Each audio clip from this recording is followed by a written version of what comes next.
Hello, everyone. Welcome back to the podcast and the Future of X series. As always, we are diving deep into new and emerging tech territories in this series. Today, we're going to be discussing the future of electric vehicles. This is an even more critical topic right now as transportation comes back to a world that has been used to working from home.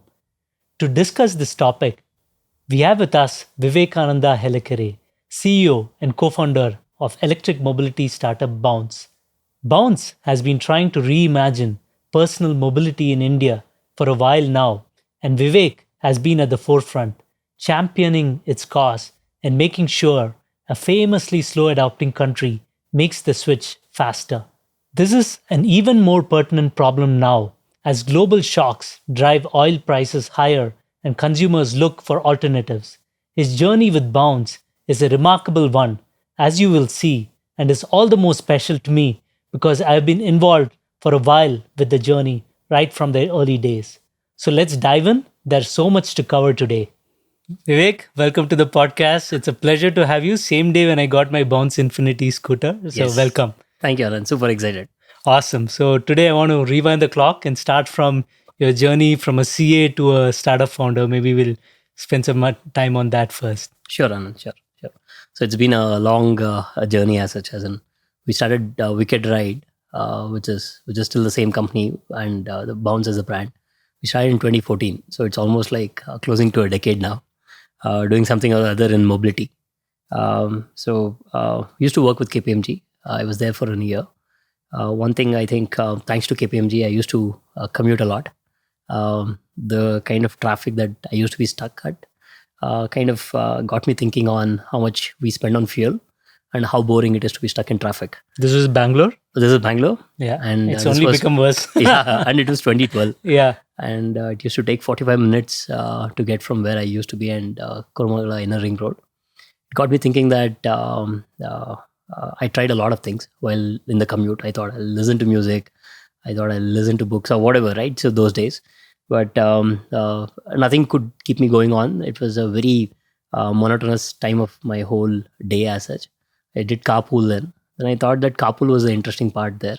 I thought if you can meet interesting people on your ride, then you forget that you're commuting, right? So I always used to wonder why carpool hasn't taken off. So that's when I thought if you can reduce the your cost of commuting, and also if you can bring in carpool, it would be an interesting thing. But forgot about that, quit KPMG to start my own practice. Then one of these days, me, Anil and Varun, we were chatting on a bunch of ideas that we were working on. Practice as CA, nothing to do with nothing to do with startup or anything of that sort. Yeah. We felt that a self-ride car is what we wanted to do, but in a different fashion where we put you on a subscription. You get to work, you ride it yourself, you leave it there. After that, it should run like a taxi. And again, it will be available to you in the evening. That was the initial plan. To pilot it, you needed some 50 cars as per government rules, which we could not afford then. So then we knew that you just need 5 scooters to try it out. So we thought we will probably start on luxury motorcycle rentals. We had seen Anil spending too much time waiting for his Royal Enfield.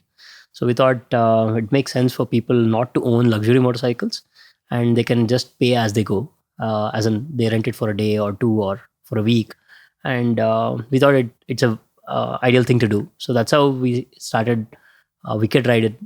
We started with a Facebook page saying that, hey, you can rent a Harley Davidson now at say $1,000. Get a wicked ride on Yeah, get a wicked ride, right? Yeah, okay. And funny thing is, Anil's then girlfriend suggested the name Wicked Ride because she felt that whatever we were doing was very wicked. Oh, because we in a get good way. As in she said we get access to all the beautiful motorcycles, but someone else is paying for it. Yeah. So even on a worst case basis, we have a lot of motorcycles to ride around. Yeah. So we started with one motorcycle, and we figured very quickly that while it's fun and we were stuck with day-to-day business of rentals, we knew that it's not a large business to go after. We did a lot of permutation combination on how to go make it big, but kind of stumbled across mobility. We were working with Bosch on a cycle sharing project along with government. Again, that got us in a way to dockless scooter sharing in its current fashion. So a series of events has led us to what we are today. Nice. Yeah. Let's talk from Wicked Ride to Bounce, the mobility, and then the current shape of the business. Yeah. So it was very clear for us that Wicked Ride won't be a large business. We thought we'll do motorcycle tours. We thought we'll do online dealership for luxury motorcycles, bunch of things. But we figured none of it was making sense. And someone connected us to Funny. Funny from Redbus came over to our office and met us. When was this? This was 2015. Okay. And he asked us a very blunt question. Guys, whatever you're doing is good, but are you doing it out of passion for motorcycles? We said no. Then he said, are you sure you want to be doing this for the rest of your life? Because it's not going to be a sizable business. He asked us, why are you not working on commute as such, or smaller form factor scooters like Honda Activa? Why are you not trending? We said the unit economics doesn't make sense. And but he was very clear, saying that I don't know what the answer is, but I don't want you guys to wake up one day and feel that you've lost 4-5 years trying to do something which you should not be doing unless you're passionate about it. That got us thinking. Next couple of months, we spent quite a bit of time figuring out what we should do. That cycle sharing project with Bosch kind of got us to commute. We pitched to Bosch saying that, hey, cycle sharing projects, the way it is done, government used to fund these projects. We should say that it can be much lesser, the cost at which you put up these projects. So we said we can make a lock for these cycles instead of having a dock, which can bring down the cost from 30,000 to 5,000. We were working on that. That's when we figured, while we are doing this for government and government wants the project to be executed, we knew that we would not be using cycles as a way to move from point A to point B, right? We started asking this question, started diving deep to answer why or what, etc., and what is working outside.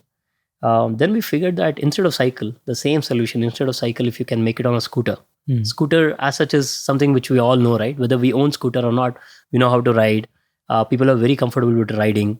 The two-wheeler ecosystem is very robust, including insurance, lending.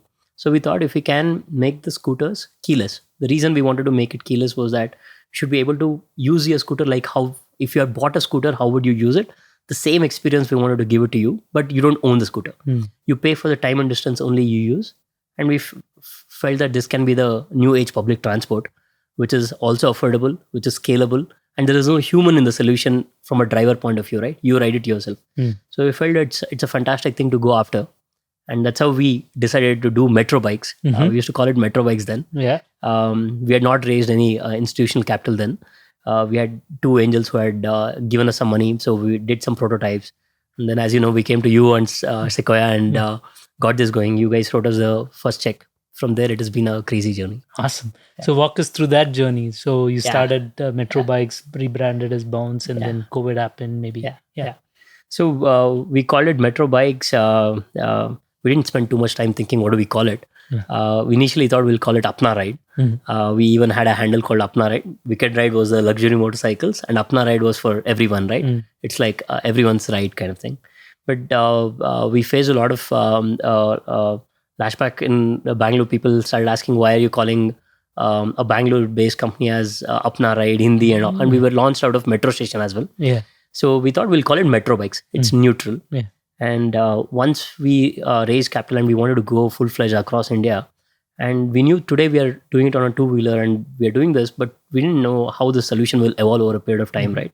So we wanted to come up with a name which has nothing to do with the form factor, nothing to do with the city, and no confusion around what it is, right? Metro, bikes, people were confused whether it's cycles, it's metro station, metro cities.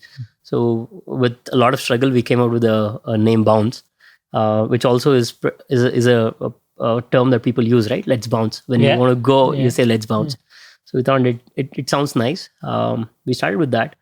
The biggest challenge for us was, while two-wheelers were available out there, making it keyless, which means you remove the key and make it keyless. Today, while you see a lot of electric scooters now claiming keyless, we did that on a petrol scooter. And the biggest challenge of doing that on a petrol scooter is it has a small lead-acid battery just to power your whole telematics. And when you do this, in our solution, the scooters can be any legal parking. And the app should show where the scooter is. And to be precise, right, it should be able to take you there. And with the telecommunication network to everything, right, even the Bluetooth Bluetooth 2.0 was still not there. So we came up with a simple keypad and we made the experience similar to something which people would have experienced in somewhere in their life. So we put in a keypad. We didn't go with Bluetooth-based access. You book a scooter, you find a scooter, you book the scooter, you get a pin. Like how we have an ATM pin, you get an OTP. And you put the OTP on the keypad on the scooter, vehicle unlocks, you ride it anywhere, leave it in a legal parking and walk away. Yeah. The biggest challenge of doing this was building that IoT device. Yeah. You know how much we struggled. Went through 60, 70 versions of it. Yeah, I think 72 versions of firmware Yeah. to make it work for location accuracy, to bunch of things. And it started working while we raised capital June 2018. For next 2 quarters, it was just iterating on the hardware and the firmware. It was stable in Jan. It got stable in Jan 2019 for us. I still remember Jan, we started with close to about 1,000 rides a day. 300 scooters doing more or less 3 rides, 1,000 rides a day. By Jan end, we were at 10,000 rides. Our target was 10,000 rides by Jan end. We did 10,000 rides by Jan end. And after we knew that the hardware was working, all we had to do was go out and deploy more scooters. The kind of limits we hit was very interesting. The OEM we used to work with could not supply so many vehicles at one shot. So they dedicated a plant to us to do this. The helmet manufacturer was not making in so much quantity. We had to help him set up a plant and get helmets going, right? So it was interesting from January 2019, by July or early August, we had scaled to close to about 30,000 scooters, doing close to about 120,000 rides a day. To bring context on what 100,000 or 120,000 rides a day mean, in Bangalore, about 100,000 rides then was equivalent to 1/3 of what Bangalore Metro Rail used to do. Wow. Okay. And it in a very short span of 6 to 6-7 8 months, right? Yeah. But the beauty that we see, this is 25,000 scooters, $25 million of capital gone into this, moving 1/3 of what a public transport moves. While if you put an equivalent cost on the cost of building metro rail, it was few $1 billion for the line which was, etc. So we strongly believe that it has to be a mix of everything. Public transport is the only way for this to scale, but there are a bunch of cities, bunch of regions where public transport in its current fashion would not work. As in metro rail, the bus network would not work. It doesn't do the cost justification for the scale that they would see. So we strongly believe that two-wheelers, now electric, 2 people sharing a ride, or a same scooter being ridden throughout the day by different set of people, can be one of the best ways of building public transport for India. So visualize the system where it's like a public transport for a city, few vehicles which can move people around, and probably even people can invest on those scooters. The BBMP can invest there.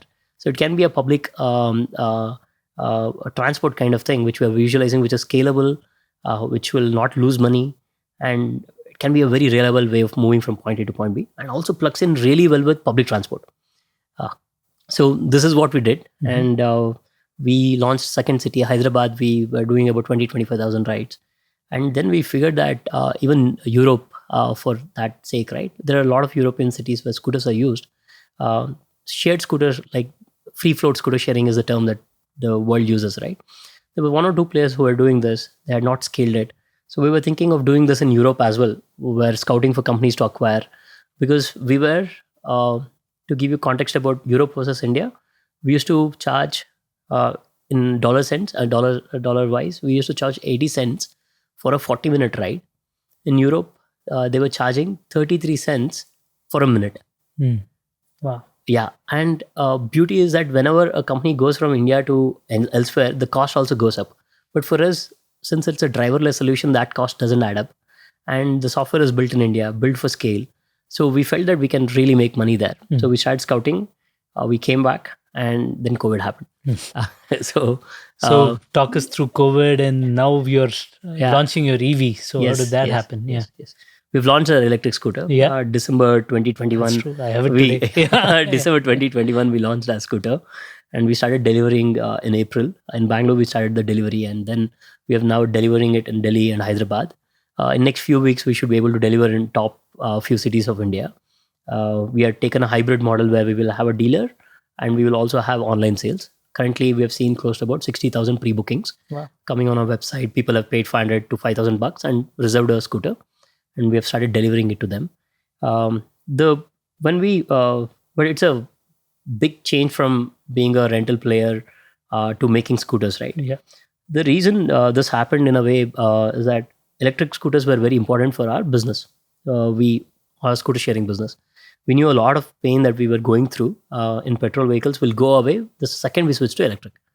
To give you an example, when we were operating with petrol scooters, we had like 4 teams trying to figure certain problems around petrol scooter. For instance, how do you make the lead acid battery power this was one team's work. Power the telematics. Telematics and keep the vehicle going. Yeah. Second was how do you make sure that the petrol can't be stolen? So that petrol used to be a big sensor. issue. Yeah. Petrol sensor. How do we know that how much fuel is left? How do we make sure that the vehicle is always refueled? Then the parking issue was there. The parking issue was also in a way connected to telematics, because the more data we get from telematics, the more accurate it is for us to figure out whether people are parking in the right place or not. And that again led us back to the size of the battery. And we had mechanical things to make sure that the engine listens to us, remotely shutting it down, etc. So the challenge with ICE vehicle is that on a two-wheeler, it is not CAN enabled. ICE is petrol vehicles, petrol scooters. Yeah. They are not CAN enabled, as in you can't communicate to it. It by itself works, but you can't pull out data from it. In cars, they have CAN enabled, as in you can talk to the engine, etc. On two-wheelers, they are not. So the biggest challenge is to how do you communicate with the vehicle, right? As in, if you don't want the vehicle to be doing certain things, can you shut it down, etc. All of that. So there are a bunch of challenges like this. On electric, both the motor and the battery are smart. You can talk to them, you can shut it down. The battery size is much higher. And the biggest thing is that it doesn't have oil changes required.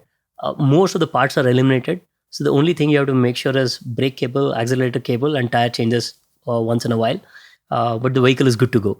So the amount of money that we spend on keeping the vehicle up and about comes down drastically on an electric vehicle.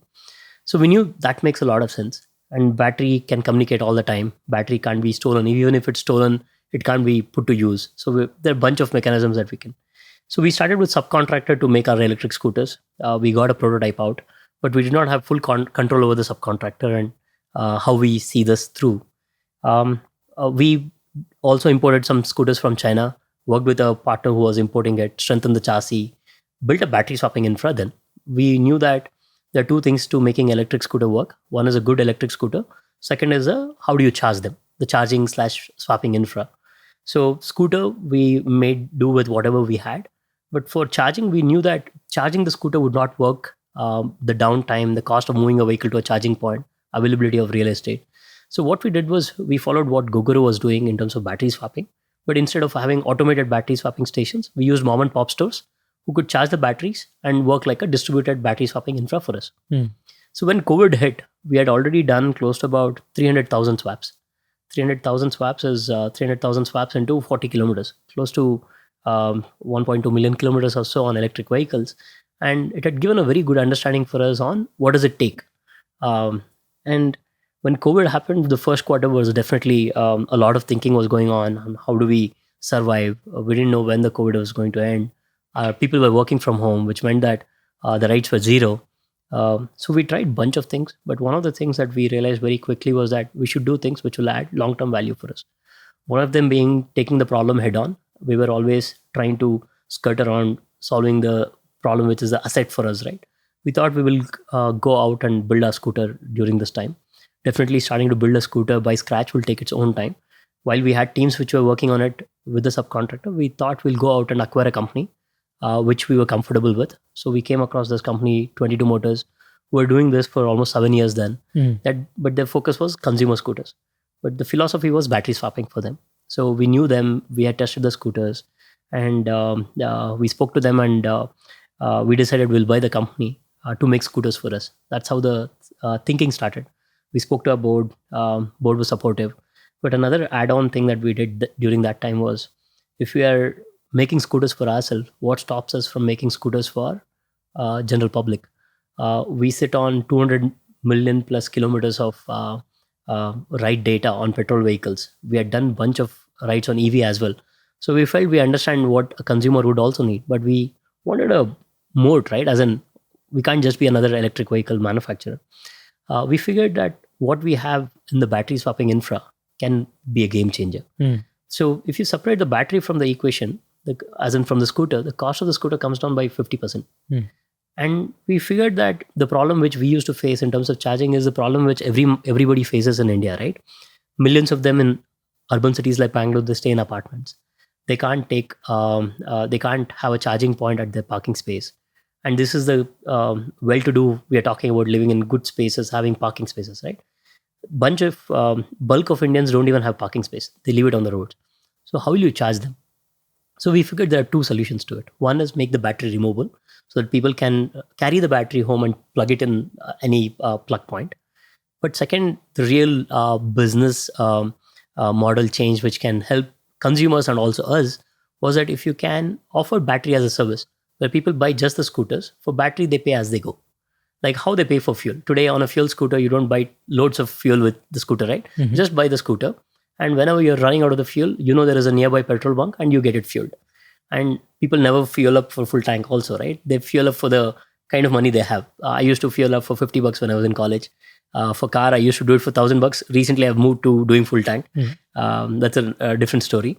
But people are used to this concept of fueling it for their next 2-3 days needs. And again, they come and refuel it. Battery swapping is much more easier, right? Because no smell. All you have to do is swap the battery, which takes less than probably a minute for you to swap a battery which is fully charged, and you put it in your scooter and you're good to go. But question there, isn't it your asset you're giving away and you don't buy the battery at all? Okay. You just have the scooter. Mm-hmm. Battery is never yours. You have not paid for the battery at all. So let's say this. Let's say a scooter costs 100,000 rupees. Battery was costing 50,000 rupees. Now what we're telling users is just buy the scooter. So just pay us 50,000 rupees. For battery, you don't own it. You pay for the range that you get. So every time you swap, let's say you pay 80 rupees, you get about 80 kilometers of range. So you're paying almost 1 rupee a kilometer. And actually it's a blessing for them. They don't have to worry about battery chemistry. They don't have to worry about battery life. They don't have to worry about anything. Very interesting thing that when we're talking about electric vehicles that I want to talk about is, if you're taking a two-wheeler, petrol two-wheeler, once you buy it, there is no major expenditure for you other than your variable cost of fuel.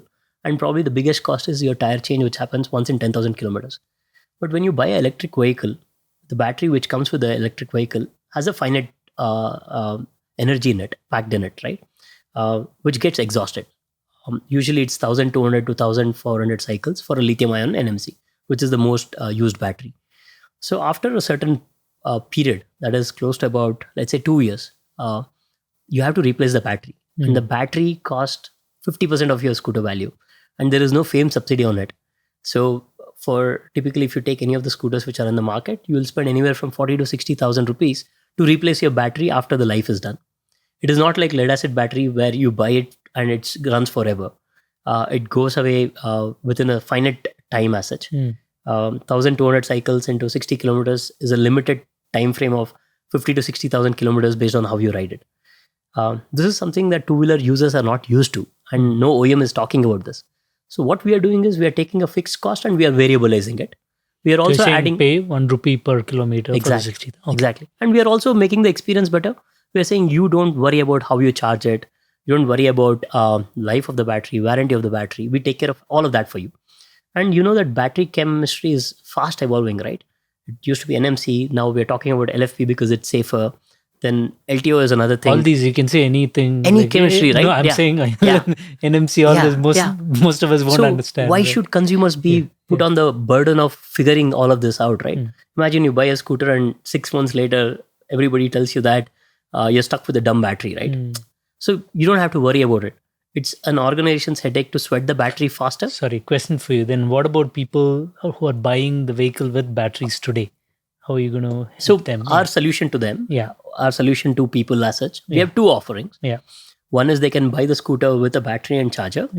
And they charge the battery themselves. And if they are scared of the range, we have a battery swapping network in certain cities where they can loan a battery from us. So the range is not compromised. But when it comes to their batteries, if they see that the network is up and about, they can sell their battery back to us. So battery is very transparent. We know how many cycles are done. We will buy the battery back from them and we will put them on the network. Got it. Okay. And even going forward, let's say they do it after 1 or 2 years, we'll buy the battery back from them for the resource which is left in the battery. And our scooters are built in such a way that it is chemistry agnostic. We can put a LFP there, we can put a LTO there. So they don't have to worry about it. Got it. So from mobility player to now thinking through and launching Bounce Infinity, which is your EV into the market, and mostly currently towards consumers, and then later on your mobility. We'll continue to make scooters for our own use case. But this time, the additional line of business, the way if you visualize what we do today, we used to be just a scooter sharing company before. Idea of being public transport for countries like India. Now we have a new line of business where we also sell scooters to consumers. They can buy it, they can own it. They can also decide not to buy the battery and use battery as a service, which is nothing but energy as a service. So we have three verticals. One is scooter sharing, second is EV OEM, third is energy as a service. So we have now three lines of business. Got it. And the way we see is all of these are in a way interlinked. Let's say you end up buying a scooter today, but we believe that over a period, right, over a decade or so, people will stop seeing the sense of owning it. They'll probably subscribe to it. Based on the kind of money they have access to, the disposable money they have access to. They might choose anywhere from pay as you go or subscription or some way of having the access to vehicle. And also, right? Because people have cars and also rent cars, Yes. right, in the developed markets. Yes. Right? So, awesome. They could also probably rent it out. P2P sharing can happen really well on electric vehicles because everything is transparent. So the vehicle that you own, when you're not using it, probably you can rent it and make money from it as well. Got it. Cool. So that brings us to the topic for today, right? Which is the future of electric vehicles. I want to start with broadly your view of what's happening globally in the electric vehicle space, and then we'll jump into more of India, what's happening there. Yeah. So globally, it's been electric cars which are taking off, right? The Teslas of the world and all current traditional OEMs also jumping to electric. Two challenges. Most of the things that you use in electric vehicles come from rare earth. If you take the battery comes with the most used cell today is lithium-ion NMC. Nickel, cobalt, all of these are in rare resource, right? Including lithium. So the prices are going up. One, motor uses magnet. Again, magnet is a rare earth. The cost is going up. So the biggest challenge today is to see whether the benefits and is electric vehicles scalable, right? How will countries solve for limited access to these resources? And we also know that few countries have a dominant position when it comes to these resources, right? So what's happening is that even Tesla has moved to LFP. What is LFP? It's lithium ferrous phosphate. In all of these vehicles, lithium is actually a small portion. The rest of the chemicals is what takes a bunch of things, the nickel and cobalt in NMC. So in LFP, iron is dominantly used, which is available in large quantities. So LFP or also, the problem is it boils down to energy density. NMC can pack, the chemistry of NMC can pack good energy in a very small space. LFP can't, but it's much safer, much stable, and also the resources are abundant. So Tesla is moving towards that, which in a way will reduce the burden on NMC on rest of the world as well. Today, they plus bunch of folks occupy too much of a need for these resources, which puts all of the resources on stress. So LFP is a good thing. Now there is also lithium titanate, which few companies have been thinking about. There have been buses which runs on LTO. The life of this is much longer, etc. Also across globe, we have been one of the companies which have been working on how to make sure that there is no magnet in the motor. So we have something called as SRM motors, reluctance motors. This is a tech which has been around, but they were not able to control the performance of a motor back in the days. But now with advancement in how controllers and other things have evolved, you can use SRM motors, SRM tech as such, which eliminates the need for permanent magnets, and it uses basically copper. So that's another tech which is fast evolving. So I think both battery and motor will play a very crucial role in electric vehicles becoming the mainstream as such. When you're thinking globally, that's a trend. Yes. Happening. Tesla moving to LFP has been a big step there. And fortunately for us in two-wheelers, right, the energy required to move a two-wheeler is very small. To give you an example, a Tesla car will probably have anywhere from 80 to 120 kilowatt hour of battery. Scooters usually have 2 kilowatt hour of battery. Another global trend which is happening, which we think over next 10 years probably will decide on, is battery swapping for cars as well. So there was this interesting, there's this company called CATL based out of China. They manufacture cells. So they recently got into battery swapping for cars as well. their take, which we align with, is that today we end up packing too much energy storage just because to solve for range anxiety. When you can solve probably with 60 kilowatt hour, you put 120 kilowatt hour because you want to be safe on range. What Catal is doing, and there's another company called Ample in US, they're doing is they're setting up battery swapping for cars as well. Cars have huge batteries. They have mechanized battery swapping. So you go like how you go to a fuel station, you go there and automatically robotic battery swapping happens. So Catal's take is that if you make battery swapping mainstream, the overall stress on battery also will come down because you will pack it with the right amount of energy. So that is another thing. A cell manufacturer getting into battery swapping is a game changer. Even Ample is doing it in US. They've been backed with good investors. So we'll have to see how that takes off. So that's another interesting trend that we have to see how it will happen for cars. But for two-wheelers, it's very easy. You don't need robotic arms or anything to swap batteries. They're small batteries which you can swap and you go. Okay, cool. So we talked about the global side. Now let's switch gears and talk about India. What's your read of what's happening on the EV side in India and where it's going? Yeah. Right. India can be a leader when it comes to electric vehicle, particularly two-wheelers, right? Because India has been a large two-wheeler market, as in we have the OEMs which have been churning out close to about 15 million vehicles a year. And we have a robust infra around making vehicles. What we lack is making cells, packing batteries, and the motors, right? Motors, in a way, India used to make good motors back in the days.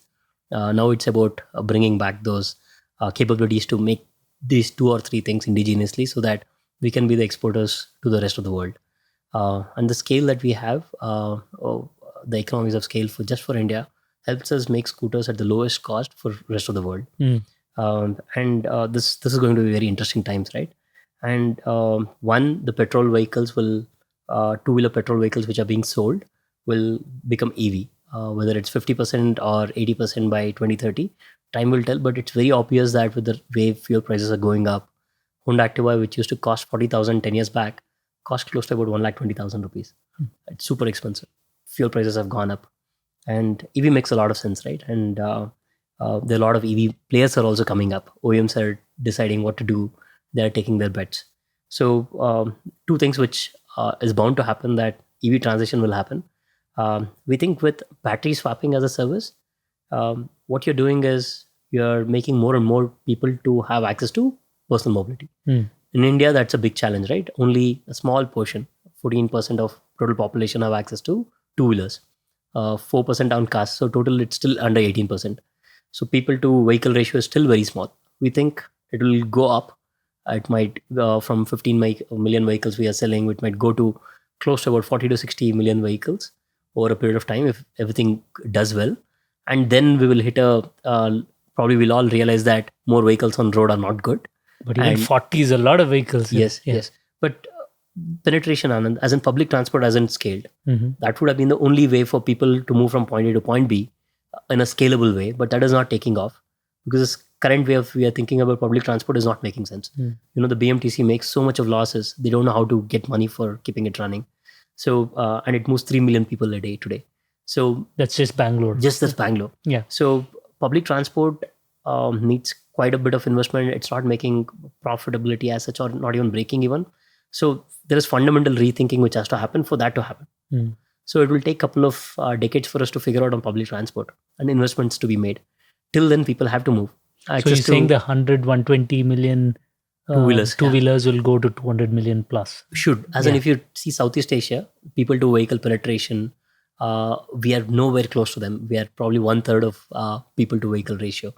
And now for you to get to your livelihood, right, you need to move. And with the usual challenge that we see is that urban centers will be super expensive to live. So you go to farther and farther places. The second you go to farther and farther places to have affordable housing, you now need mobility. So it's a vicious circle on how do you make it happen. But why EV? Like, so you can say all this. Yeah. So what happens is the cost per kilometer has to be affordable, right? For people to move. Like affordable housing, people go farther and they stay there because the cost of living is down. Now we have to make cost of mobility also affordable, right? So on two-wheeler form factor, let's say the scooter used to cost $1,000. Now, if I remove battery from the equation, in India, it's all about upfront cost challenge, right? People don't have access to disposable money, or they're not being underwritten by banks. So bulk of population, as in people who buy two-wheelers, 80% of them are financed, which means bank is financing it to them. Today, the number of people bank can finance at 1 lakh rupees for a scooter is, let's say, X. And if you reduce it by 50%, the number of people the bank can underwrite is much higher. And on electric vehicles, the underwriting can happen on not just on the person's credibility, but more on the asset quality as well. On petrol vehicles, you didn't know what was happening inside the engine. You don't know how bad the engine was used. You didn't know what is the resale value from a bank point of view. On electric scooters, both of these are transparent. The motor is transparent, the battery is transparent, and you can get all the data real time to a bank. So banks' comfort on lending, one, just because it's electric vehicle will become better, which means they can underwrite not just based on the credit score of the user, but they can give a leeway because it's electric, etc. Because once you repossess, you'll be able to transparently say that this is the vehicle's life left, which can be sold at a particular price. You can also track, I'm assuming. You can track, you can remotely disable. And with battery swapping as a service, you're reducing the cost to half. So if you can underwrite, let's say 10 people at 100,000 rupees, you can definitely underwrite probably 50 or 100 people when the cost of the vehicle is 50,000. And when people use battery swapping, they come back to swap every once in 2 or 3 days, which means the vehicle cost also can be recovered along with the battery swapping cost. One of the biggest costs for banks when it comes to financing is collection of payments, right? This can be digital because battery swapping happens digitally. So the payments, you don't have to wait for 30 days. You can collect it along with the battery swap. Micro payments along Micro payments, right? Okay. So it's a game changer, right? I think I forgot this African company. I don't know if they are M-Pesa. They enabled power for African households on a micro payments. It was prepaid.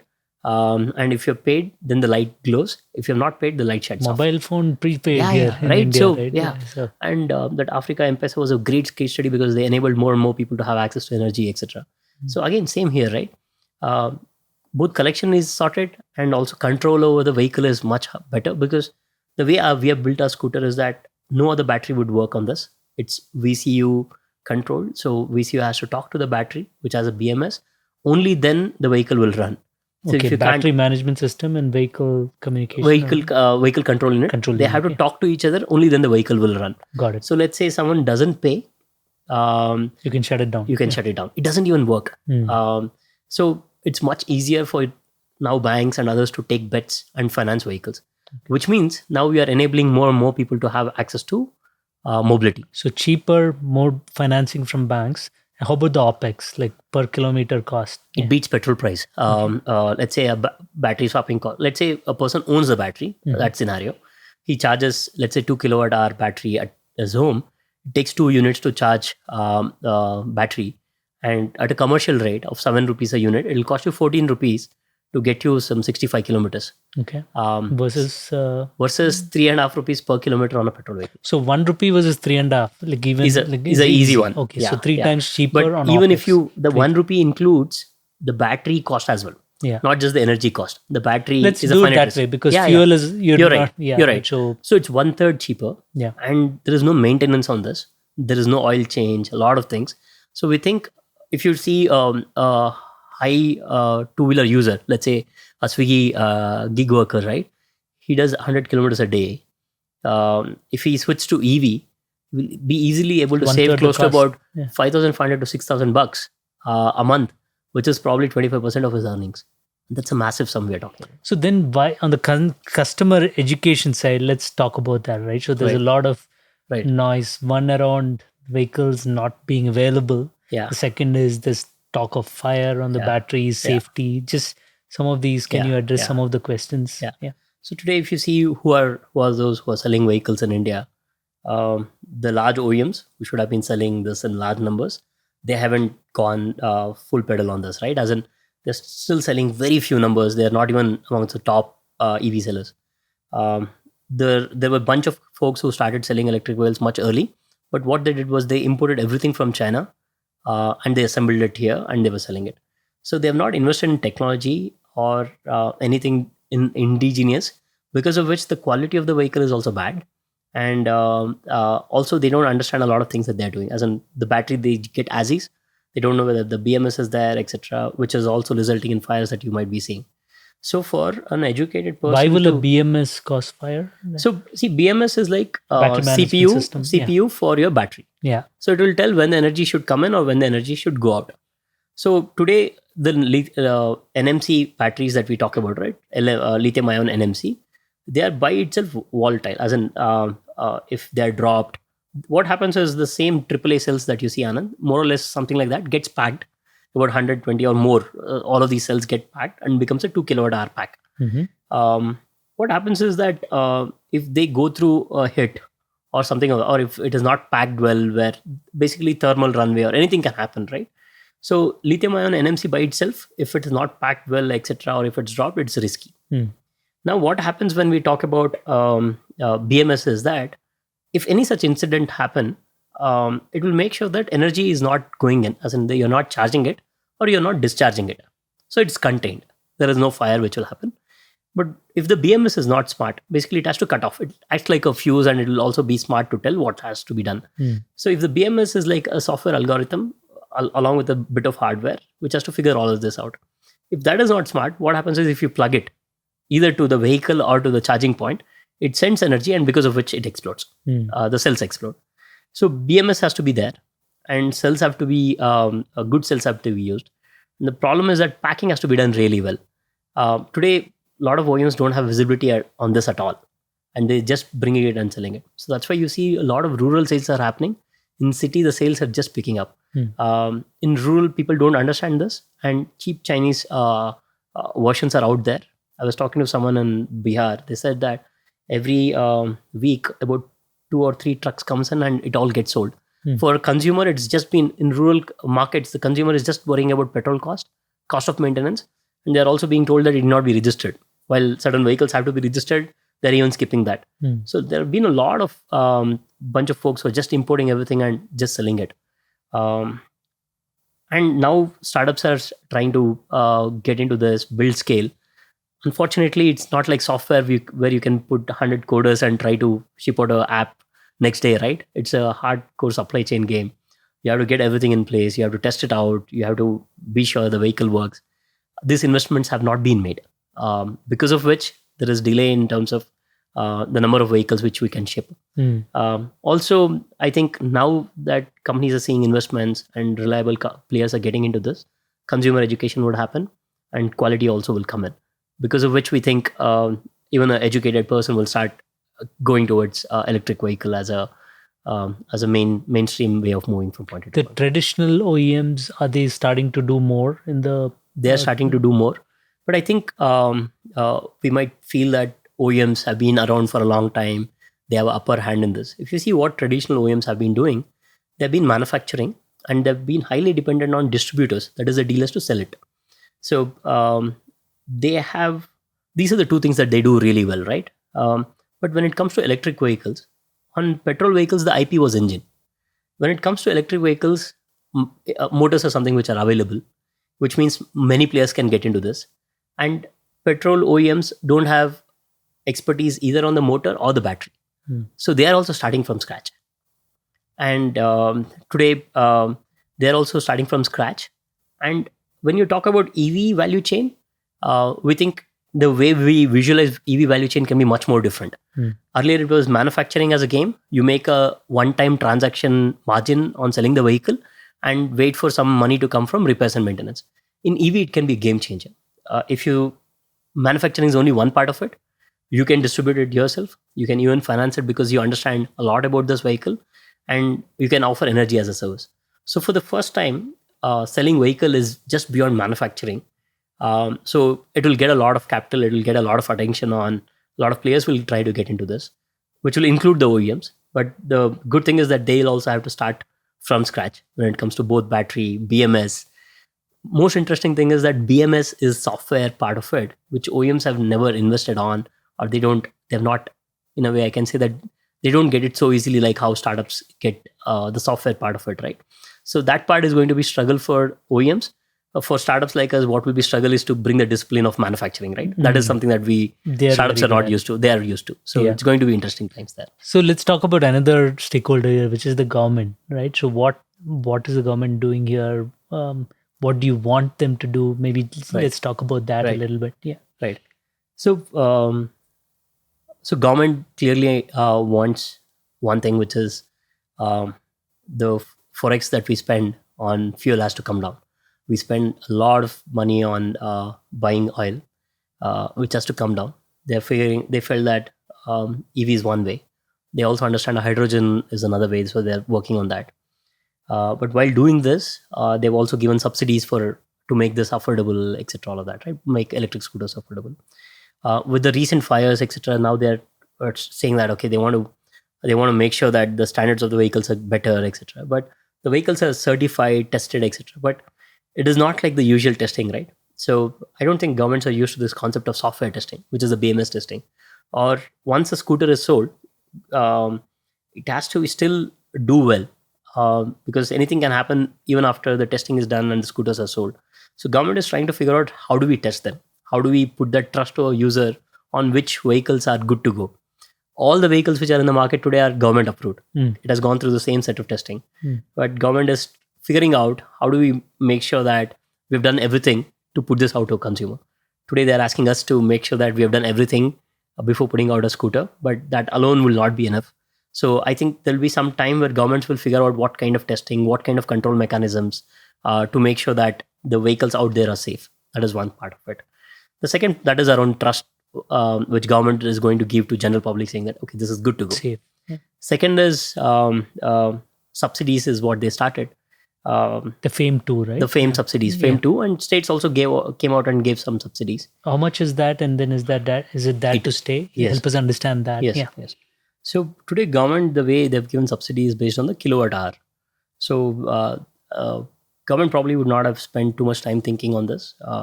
Is that today, the more the size of the battery, you get bigger subsidy, which means that there is no incentivization for companies to be smart and pack the right amount of energy. And they give 15,000 per kilowatt hour. So if I'm packing 2 kilowatt hour, I get 30,000 subsidy. But someone just wants to pack a larger battery, 4 kilowatt hour, it gives them 30,000 subsidy. And we have seen a lot of OEMs recovering a portion of their vehicle cost by just making the battery size bigger, which is not good for anyone. And government initially did not think about battery swapping and battery swapping as a service. But our Honorable Finance Minister spoke about battery swapping as a service and how it can make scooters affordable in the budget speech itself. And Niti Aayog is working on coming out with a battery swapping policy. Government wants interoperability. But it's not a very easy thing, right? They're saying that the batteries should be interoperable between different vehicles as such. While it's doable, it needs consent of the OEMs. It needs a lot of things to fall in place. Is there a standard for swapping? So globally, there are no standards. I was reading that China recently came up with some standards in April around battery. Still not battery swapping, if I'm right. Government is trying to put together a bunch of swapping standards. One is on the dimension, and one is on the connector which can go in there. And there are two philosophies on battery swapping. One is called as a hot swap, where there are no cables. You just put it in and the battery works. And there is a one with cable. Government thinks the one with no cables is safe, but it's counterintuitive. We have been doing this for some time. The one with cables is safe because it's IP67. When I say IP67, it's waterproof. Once you put in a cable, even if it moves, the battery moves, the vehicle doesn't disconnect. In India, battery basically vibrations because of road condition is very normal, right? If you just put the battery, irrespective of the kind of packing you do, one, you will spend a lot of money on packing it right. And if it moves, it will disconnect and dust can get accumulated. A lot of things can go in there. So we have moved to something called as a connector based battery. So today, if you see the Google of the worlds, they don't have cable. But once they are in India and they run, they will probably switch to the one with the cable. But what we are talking to government is to tell them, have one or two options when it comes to battery swapping standards. Don't force fit one because you might curtail innovation. You might curtail all possible things which can happen better in this. If you just force fit everyone to do something, then nobody will work on innovating on this, right? They'll just follow because it's a standard.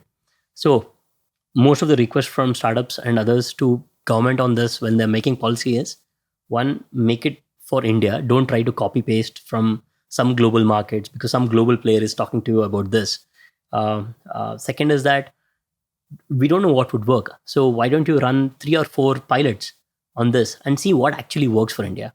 Don't be in a hurry. Yes, it's a good thing to come up with battery swapping standards, interoperability standards, but don't be in a hurry to push some standard which has not been tested in the road.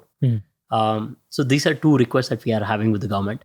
We'll have to see how the government will respond to this. And you've been communicating with the government, and they've been receptive to it. We've been communicating with the government. They've been receptive. They've been understanding. But also, as you know, the lobbies always are there, right? So big companies have their own things to say. But I think the governments are very receptive. We met on our Honorable Transport Minister Nitin Gadkari ji. We explained to him in person. So he was very surprised. Seeing things always when you see it in real is different than as compared to seeing it on the lab report or on the paper, right? So we have been making our representations. So I think the good thing will come out. Awesome. Good, man. So maybe one last question from my side. So we've talked about global EV in general, India, and how consumers should look. What are your plans? Like, let's going forward. Do you see this as Indian going global? Anything you want to talk about? Before we. So when we started thinking about electric scooter, we wanted to build something which is very sturdy and with TC on mind, right? So a lot of mobility companies across the globe, including the delivery companies, fleet operators, they respect us for the learnings that we have. So by default, we have got a lot of export orders. As we speak, we have like 30,000 plus orders to send into places like Turkey, Europe, LATAM, and even some African countries. So we definitely think export will be one of the things that we will do. We see energy as a service as a very interesting piece. What essentially happens when you separate the battery from the scooter is that it just not makes it affordable and convenient, etc. Another big problem around renewable and sustainable energy is that all the renewable energy, the biggest problem is how do you store it? Because if you don't store it, if you send it to the grid when the grid doesn't need it, the renewable energy companies are penalized or they have to sell it at a very low price. So energy storage for renewable energy is very important. What will essentially happen with battery swapping as a service for a country like India? Imagine 200 million vehicles. So at least say 200 million batteries of 2 kilowatt hour. It's a substantial energy storage capacity that you're building, which can also be used to store renewable energy. And you can store energy and you can send it back to the grid. So I can visualize that over a period of time, let's say 2 or 3 people coming to office on an electric scooter, they can buy energy from from renewable energy source directly, store it for the 5-6 hours they are at work, and at the right point they can send it back to the grid, and they actually can trade on energy with their scooter, right? So a lot of interesting things can happen. Today, we as an energy operator can do it, but very soon people also should be able to do that. Government of India has now reduced the capacity of power that you should consume to buy it directly from renewable companies. It used to be 1 megawatt. They're bringing it to 100 kilowatt or so, which means that anyone should be able to buy and sell renewable energy, store energy and sell it back to the grid. So these can be very interesting times. So who would a common person buy energy from and sell it back? I'm trying to understand this concept. So let's say, so today there is a solar plant who is making some energy. Today at home solar? It can be home solar or it can be a large plant as well. Okay. Let's make it home solar, right? Yeah. Let's say home solar in Accel office, we have a solar plant. Yeah. Solar panels, which can power your scooters. And let's say the vehicle got charged here, and which is almost at, let's say, 1-2 rupee a unit kind of cost. Now, this person who has charged the vehicle here, let's say he goes home and he still has 2 kilowatt hour of energy, which he doesn't need till next day morning. He can, and peak hours are usually in the night and evening when it talks about a grid. You can send the energy back to the grid and you get paid for it. And then you charge again in the morning and drive back? You can again. And beauty is that all of this BMS can make it very easy. You don't have to decide anything. You can set the BMS in such a way that it can figure out when the energy prices are the lowest and charge your battery at that time, and can decide the trigger when energy has to be sold. So you can essentially, the battery swapping units that we are talking about can be trading devices which can do all of it by itself. And to give you a context, energy is today getting traded at At certain hours of the day, energy is being sold at 1.6 to 2.2 rupees a unit. And at peak, they're sold at all the way to 22 to 24 rupees a unit. And all of that in a span of 24 hours. So in UK, it's a big thing. In a lot of European countries, energy storage is a big thing. So we think instead of putting a dedicated energy storage, like how developed markets are doing, with battery swapping, we are tackling two problems. One is we are making scooters affordable. At the same time, batteries can also pay for itself and make more money for you by doing this. Very interesting. And then you can also use renewable energy to Exactly. charge. For the first time, the question, the first time the question was, will electric vehicles mean clean energy, right? You can actually say that, and you can directly enter into power purchase agreements with renewable energy companies, and it's a win-win for everyone. Yeah. And even at home, I have solar plant that Absolutely. generates and sends back to the grid. It's as a consumer, you can do it even today, right? So I think it's not so far out where Absolutely you can not. store it in your... Absolutely not. Yeah. Wonderful. Great. Any other, maybe last question for you. You've come from a CA background, not traditional, and then you've learned so much on your own and now pivoted to multiple times to get to the business you are. Any words that you want to share with founders who are listening to this podcast? Yeah. I think first, don't think. I don't think I'm non-traditional. That's a win for me. So don't go with any biases that the world has for you, saying that you're meant to do it, not meant to do it, or anything. You follow what your passion is, and the beauty of figuring out what your passion is to continuously be on it, because it's not something that you wake up and know that is your passion. Just have to put in a lot of time for you to really figure out what keeps you going. So once you have figured what keeps you going, it doesn't matter what you're doing and how you're doing it. You'll continue to be tackling that problem. So that's what has kept us going so far. So awesome. And any tips on how you learn a lot and maybe anything about how do you keep yourself up to date? Yeah. So read a lot of random things, and talk to a lot of people.